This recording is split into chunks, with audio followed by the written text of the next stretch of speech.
दोस्तों नमस्कार। कैसे हैं आप सब। और आज हम आपके लिए ऑब्जेक्टिव टाइप क्वेश्चन लेके आए हुए हैं। और इससे पहले कि अगर आप मेरे चैनल को सब्सक्राइब नहीं किए हैं तो जल्दी से जल्दी सब्सक्राइब कर दें, लाइक कर दें और शेयर कर दें। तो बिना समय बर्बाद किए चलते हैं आज के क्वेश्चन की ओर। पहला है आईसीएफ की स्थापना कब हुई थी। पहला ऑप्शन 14 अंक, दूसरा 12 अंक, तीसरा 8 अंक, चौथा 11 अंक। तो वागन नंबर इसका सही आंसर क्या हो जाएगा? 11 अंक। बाबा, वागन नंबर कितने अंक का होता है? 11 अंक का होता है। चलते हैं अगले सवाल की ओर। अगला सवाल कहता है जीआर एंड एसआर में कितने अध्याय है। जीआर एंड एसआर में कितना अध्याय है? पहला 18 अध्याय, दूसरा 16 अध्याय, तीसरा 8 अध्याय, चौथा 4 अध्याय। तो इसका सही आंसर क्या हो जाएगा? 18 अध्याय। जी एंड एसआर में कितने अध्याय है? 18 अध्याय है। चलते हैं अगले क्वेश्चन की ओर। Caution indicator board speed indicator board से कितनी दूरी पर होता है? Caution indicator board speed indicator board से कितनी दूरी पर होता है? पहला ऑप्शन 1170 मीटर की दूरी पर, दूसरा 770 मीटर की दूरी पर, तीसरा 1200 मीटर की दूरी पर, चौथा 1100 मीटर की दूरी पर। तो इसका सही आंसर क्या हो जाएगा? 770 मीटर की दूरी पर। Caution indicator speed indicator board से कितनी दूरी पर होता है? 770 मीटर की दूरी पर होता है। चलते हैं अगले क्वेश्चन की ओर। अगला क्वेश्चन कहता है आपका कॉशन स्टॉप बोर्ड से कितनी दूरी पर होता है? कॉशन बोर्ड जो होता है स्टॉप बोर्ड से कितनी दूरी पर होता है? पहला ऑप्शन 770 मीटर, दूसरा 1170 मीटर, तीसरा 1800 मीटर, चौथा 1000 मीटर। तो इसका सही आंसर क्या हो जाएगा? 1170 metre. Caution board stop board से कितनी दूरी पर होता है? 1100 मीटर की दूरी पर। और caution indicator board speed indicator board से कितनी दूरी पर होता है? 770। Caution indicator board speed indicator board से कितनी दूरी पर होता है? 770 मीटर की दूरी पर। और कॉशन बोर्ड स्टॉप बोर्ड से कितनी दूरी पर होता है? 1170 मीटर की दूरी पर। छठा है आपका ब्लॉक स्वच्छता प्रमाण पत्र। स्वच्छता नहीं होगा, स्वक्षमता होगा। क्या होगा यहाँ? स्वक्षमता होगा। ब्लॉक स्वक्षमता प्रमाण पत्र का फॉर्म नंबर होता है, क्या होता है? पहला ऑप्शन T/511 का एक, दूसरा T/115 का भी, तीसरा ऑप्शन T/132 100 T/1320 का भी, चौथा ऑप्शन T/120 का ए। तो इसका सही आंसर क्या हो जाएगा? T/115 का बी। ब्लॉक स्वक्षमता प्रमाण पत्र का फॉर्म नंबर क्या होता है? T/115 का बी। 7 नंबर सवाल है आपका कोचिंग वाहन में फ्लैट टायर की अनुमत सीमा कितनी होती है? कोचिंग वाहन में फ्लैट टायर की अनुमत सीमा कितनी होती है? पहला 50 mm, दूसरा 60 mm, तीसरा 120 mm, चौथा उपरोक्त में से कोई नहीं। इसका सही आंसर क्या हो जाएगा? 50 mm। कोचिंग वाहन में फ्लैट टायर की अनुमत सीमा कितना है? 50 mm। कोचिंग हो गया अब प्लस इंजन, क्या क्या? इंजन प्लस कोचिंग में कितना है? 50 mm। और मालगाड़ी में कितना है? 60 mm। चलते हैं अगले सवाल की ओर। कहता अगर किसी गेट का डिस्टेंस सिग्नल ऑफ स्थिति में खराब हो जाए तो पिछले स्टेशन से जारी किया जाता है, क्या जारी किया जाता है? अगर किसी गेट का डिस्टेंस सिग्नल ऑफ स्थिति में खराब हो जाए तो पिछले स्टेशन से क्या जारी किया जाता है? पहला ऑप्शन कॉशन ऑर्डर, दूसरा T369 का 1, तीसरा ऑप्शन T369 का 3B, चौथा A+B में से कोई एक। तो इसका सही आंसर क्या हो जाएगा? Caution order. जब डिस्टेंस सिग्नल ऑफ स्थिति में जब खराब हो जाता है पिछला स्टेशन कॉशन ऑर्डर जारी करता है। 9 नंबर सवाल कहता है आपका ART या ARMB ऑर्डरिंग रद्द करने के लिए सायरन कितने देर तक बजाया जाता है? जब ART या ARMB का जो ऑर्डरिंग दिया जाता है उसको रद्द करने के लिए कितने देर तक सायरन बजाया जाता है? पहला ऑप्शन 5 सेकेंड, दूसरा 30 सेकेंड, तीसरा 60 सेकेंड, चौथा 90 सेकेंड। तो इसका सही आंसर क्या हो जाएगा? 90 सेकेंड। ART या ARMB का ऑर्डरिंग रद्द करने के लिए जो सायरन बजाया जाता है वो 90 सेकंड के लिए बजाया जाता है। 10 नंबर सवाल कहता है आपका ऑटोमेटिक ब्लॉक सेक्शन में पर्याप्त दूरी होता है। ऑटोमेटिक ब्लॉक सेक्शन में पर्याप्त दूरी होता है। पहला ऑप्शन 400 मीटर, दूसरा 180 मीटर, तीसरा 120 मीटर, चौथा 380 मीटर। तो इसका सही आंसर क्या हो जाएगा? 120 मीटर। ऑटोमेटिक ब्लॉक सेक्शन में पर्याप्त दूरी कितने का होता है? 120 मीटर का होता है। 11 नंबर सवाल AMU गाड़ी का मोटरमैन गाड़ी को अपने केबिन में बुलाने के लिए कितने घंटे संकेत देता है? पहला ऑप्शन 3 घंटे, दूसरा 4 छोटी घंटी, तीसरी 3 छोटी घंटी और 1 लंबी घंटी, चौथा लगातार 12 छोटी घंटी। इसका सही आंसर क्या हो जाएगा? 3 छोटी घंटी। क्या हो जाएगा इसका आंसर? 3 छोटी घंटी। एएमयू गाड़ी का मोटरमैन गार्ड को केबिन में बुलाने के लिए 3 छोटी घंटी का संकेत देता है। 12 नंबर सवाल, आईबीएस किस प्रकार का स्टेशन है? ए क्लास स्टेशन, दूसरा बी क्लास स्टेशन, तीसरा सी क्लास स्टेशन, चौथा बी क्लास स्टेशन। बी नहीं होगा, सॉरी, यहाँ डी होगा। ठीक है, तो इसका सही आंसर क्या हो जाएगा? सी क्लास स्टेशन। आईबीएस किस प्रकार का स्टेशन है? सी क्लास का स्टेशन है। 13 नंबर सवाल, धुंध और कोहरे के मौसम में ऑटोमेटिक सेक्शन में गाड़ी की अधिकतम गति क्या होती है? धुंध और कोहरे में ऑटोमेटिक सेक्शन में गाड़ी की अधिकतम गति कितनी होती है? पहला ऑप्शन 40 kmph, दूसरा 30 kmph, तीसरा 15 kmph, चौथा 60 kmph। तो इसका सही आंसर क्या हो जाएगा? 30 kmph। धुंध और कोहरे के मौसम में ऑटोमेटिक ब्लॉक सेक्शन में गाड़ी की अधिकतम गति कितनी होती है? 30 kmph। 14 नंबर सवाल, बीपीसी किसके द्वारा तैयार किया जाता है? पहला ऑप्शन स्टेशन मास्टर के द्वारा, दूसरा गाड़ी परीक्षक द्वारा, तीसरा गुड्स क्लर्क द्वारा, चौथा गार्ड ड्राइवर पॉइंट्समैन तथा स्टेशन मास्टर के द्वारा। तो इसका सही आंसर क्या हो जाएगा? गाड़ी परीक्षक के द्वारा। बीपीसी किसके द्वारा तैयार किया जाता है? गाड़ी परीक्षक के द्वारा तैयार किया जाता है। सिग्नल खराब होने पर संबंधित पॉइंट को क्या माना जाएगा? पहला ऑप्शन खराब माना जाएगा, दूसरा नॉन इंटरलॉक माना जाएगा, तीसरा उपरोक्त में से दोनों माना जा सकता है, चौथा उपरोक्त में से कोई नहीं। तो इसका सही आंसर क्या हो जाएगा? नॉन इंटरलॉक माना जाएगा। क्या माना जाएगा? नॉन इंटरलॉक माना जाएगा। सिग्नल खराब होने पर संबंधित पॉइंट को नॉन इंटरलॉक माना जाएगा। 16 नंबर, गाड़ी में हॉट एक्सल पाए जाने पर ब्लॉक इंस्ट्रूमेंट पर कितने घंटी बजाया जाता है? गाड़ी में हॉट एक्सल पाए जाने पर ब्लॉक इंस्ट्रूमेंट पर कितने घंटी बजाया जाता है? पहला 6 बीट 1 विराम, दूसरा 3 बीट 1 विराम, 12 बीट 1 विराम, चौथा 2 बीट विराम फिर 2 बीट। तो इसका सही आंसर क्या हो जाएगा? 6 बीट 1 विराम। गाड़ी में हॉट एक्सल पाए जाने पर ब्लॉक इंस्ट्रूमेंट पर कितने घंटी बजाया जाता है? 6 बीट और 1 विराम। 17 नंबर सवाल कहता है आपका, मल्टीपल एस्पेक्ट सिग्नलिंग सिस्टम में सिग्नल ओवरलैप होता है। मल्टीपल एस्पेक्ट सिग्नलिंग सिस्टम में सिग्नल ओवरलैप होता है, कितने मीटर का होता है? पहला 400 मीटर, दूसरा 180 मीटर, तीसरा 120 मीटर, चौथा 1200 मीटर। इसका सही आंसर क्या हो जाएगा? 120 metre. Multiple aspect signalling system में सिग्नल ओवरलैप कितने मीटर का होता है? 120 मीटर का होता है। 18 नंबर सवाल, पॉइंट पर टीएमएम की चाल होती है। पहला 15 मीटर किलोमीटर प्रति घंटा, दूसरा 8 kmph, तीसरा 120 kmph, चौथा 60 kmph। तो इसका सही आंसर क्या हो जाएगा? 1 नंबर 15 kmph। पॉइंट पर टीएमएम की चाल कितनी होती है? 15 किलोमीटर प्रति घंटा। 19 नंबर सवाल है आपका, केवल एक गाड़ी पद्धति में प्रस्थान प्राधिकार होता है। पेपर लाइन क्लियर टिकट, दूसरा T369 का 3B, चौथा T409 का B, और चौथा हो गया धातु का टोकन। तो इसका सही आंसर क्या हो जाएगा? धातु का टोकन। केवल एक गाड़ी पद्धति में प्रस्थान प्राधिकार क्या होता है? धातु का टोकन होता है, मेटल बैच जिसको बोलते हैं। 20 नंबर सवाल कहता है, ब्लॉक सेक्शन का बचाव करता है, कौन करता है? पहला अंतिम रोक सिग्नल, दूसरा स्लिप साइडिंग, तीसरा फर्स्ट स्टॉप सिग्नल, चौथा उपरोक्त में 1 और 2 दोनों। तो इसका सही आंसर क्या हो जाएगा?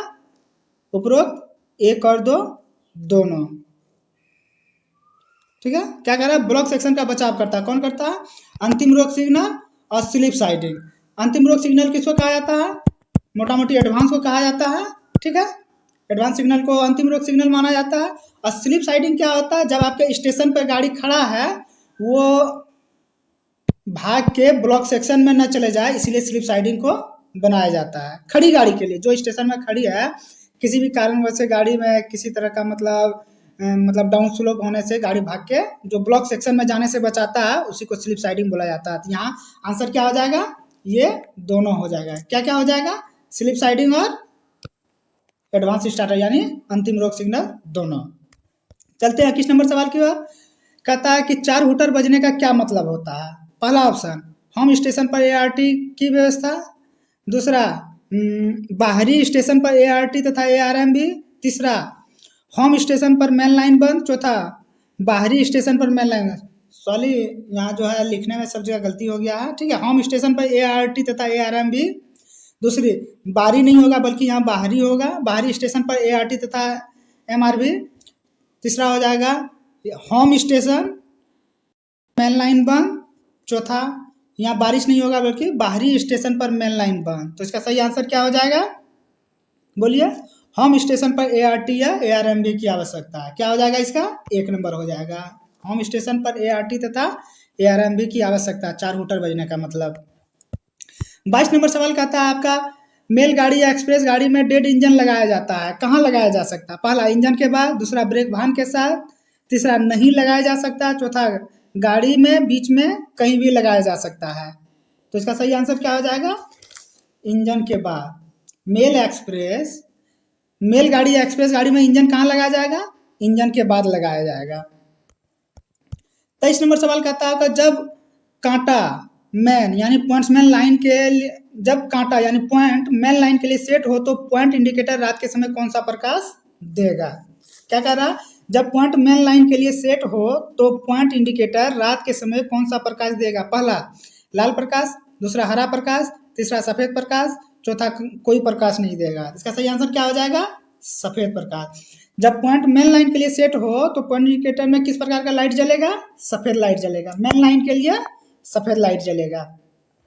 24 नंबर सवाल कहता है कि गाड़ी को IBS तक भेजने के लिए किससे लाइन क्लियर लिया जाता है। पहला ऑप्शन, ट्रैक सर्किट से। दूसरा, एक्सल काउंटर से। तीसरा, सीधे अगला स्टेशन से। चौथा, उपरोक्त एक या दो, दोनों में किसी एक से। तो इसका सही आंसर क्या हो जाएगा, 4 नंबर। ठीक है, इसका सही आंसर क्या हो जाएगा, 4।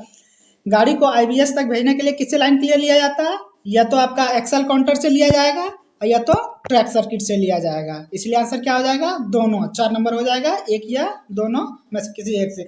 दोनों से नहीं लिया जाएगा। ठीक है, तो क्या कह रहा है, गाड़ी को IBS तक भेजने के लिए किससे लाइन क्लियर लिया जाता है, ट्रैक सर्किट और एक्सल काउंटर से। 25 नंबर सवाल, क्वेश्चन ऑर्डर का फॉर्म नंबर होता है। क्वेश्चन ऑर्डर का फॉर्म नंबर होता है, क्या होता है, T409। 2 नंबर T409 का A। तीसरा T409 का B। चौथा और। तो इसका सही आंसर क्या हो जाएगा, इसका सही आंसर होगा 1 नंबर T409। बाकी A और B एक क्वेश्चन, एक नील हो जाता है और एक क्या हो जाता है, बताइए, रिमाइंडर हो जाता है। ठीक है,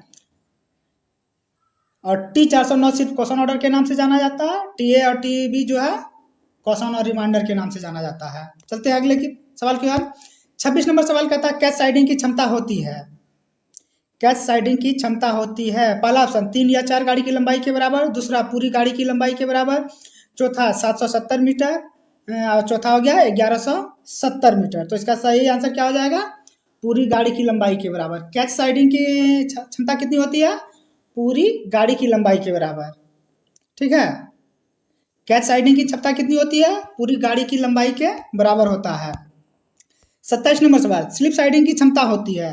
स्लिप साइडिंग की क्षमता कितनी होती है, पहला ऑप्शन 3 या 4 गाड़ी के बराबर। दूसरा, पूरी गाड़ी की लंबाई के बराबर।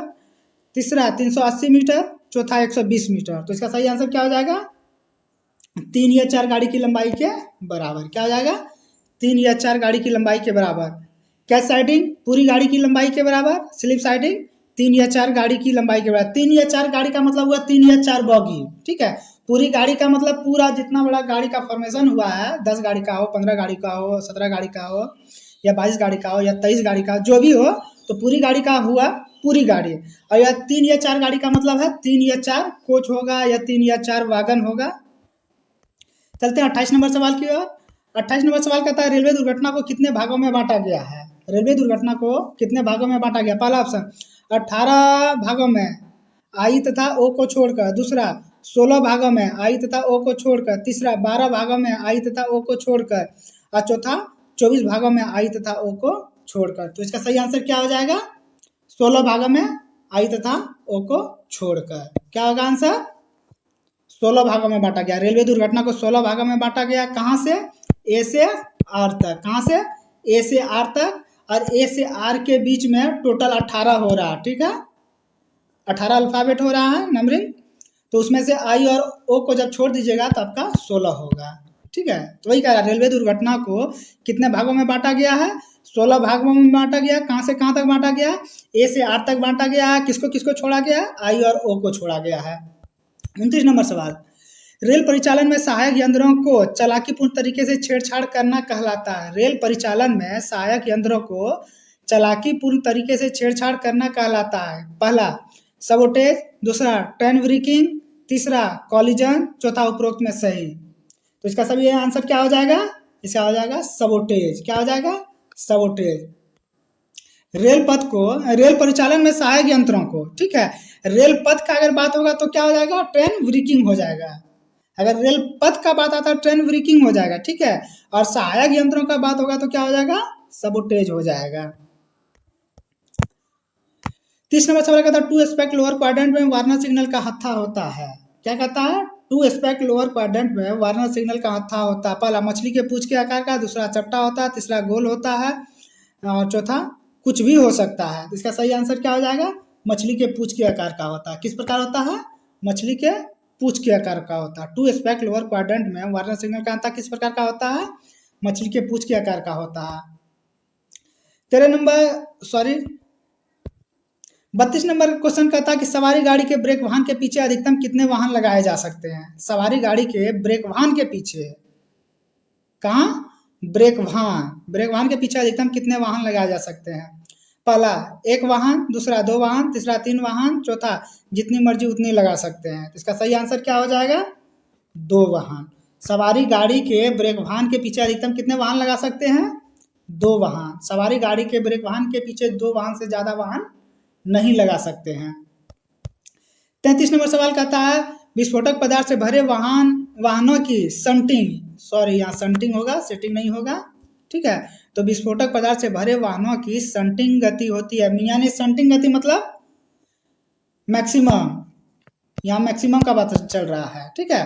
तो विस्फोटक पदार्थ से भरे वाहनों की शंटिंग गति होती है, यानी मैक्सिमम गति कितनी हो सकती है? पहला ऑप्शन पैदल गति, दूसरा 8 kmph, तीसरा 15 kmph, चौथा 5 kmph। तो इसका सही आंसर क्या हो जाएगा? 8 kmph। क्या हो जाएगा? 8 kmph हो जाएगा। विस्फोटक पदार्थ से भरे वाहनों की मैक्सिमम शंटिंग गति कितनी हो सकती है? 8 kmph। 34 number double distance signal व्यवस्था में प्रथम सिग्नल को क्या कहा जाता है? जहाँ डबल डिस्टेंस है वहाँ प्रथम डिस्टेंस को क्या कहा जाता है? पहला इनर डिस्टेंस, दूसरा डिस्टेंट, तीसरा IBS, चौथा प्रथम रोक सिग्नल। तो इसका सही आंसर क्या हो जाएगा? डिस्टेंट। जहाँ 2 डिस्टेंस है वहाँ प्रथम डिस्टेंस को क्या बोला जाएगा? सिर्फ डिस्टेंट बोला जाएगा, और बाद वाले डिस्टेंट को क्या बोला जाएगा? इनर डिस्टेंट बोला जाएगा। 35 नंबर और आज का आखिरी सवाल कहता है सेनी नहीं होगा, सॉरी यहाँ सेना होगा। क्या होगा? यहाँ सेना होगा, ठीक है। सेना की गाड़ी किस प्रकार का गाड़ी है? यात्री गाड़ी, मालगाड़ी, मिला-जुला गाड़ी, मटेरियल गाड़ी, ठीक है। तो इसका सही आंसर क्या हो जाएगा? सेना की गाड़ी किस प्रकार का गाड़ी है? पहला यात्री गाड़ी, दूसरा मालगाड़ी, तीसरा मिला-जुला गाड़ी, चौथा मटेरियल गाड़ी। तो इसका आंसर कौन देगा? इसका आंसर आप देंगे, ठीक है। कमेंट करके बताएंगे कि सेना का गाड़ी जो है किस प्रकार के गाड़ी में आता है, यात्री गाड़ी में आता है कि मालगाड़ी में आता है कि मिला-जुला गाड़ी में आता है कि मटेरियल गाड़ी में आता है, ठीक है। तो दोस्तों आज बस इतना सा ही, विदा चाहते हैं। जय हिंद, जय भारत। तो दोस्तों अगर आप मेरे चैनल पर नए हैं तो सबसे पहले मेरे चैनल को सब्सक्राइब करें, लाइक करें और शेयर करें, और अंत में बेल घंटी बजा दें ताकि इसी प्रकार के नए नए वीडियोज के आपको नोटिफिकेशन मिलता रहे। धन्यवाद दोस्तों।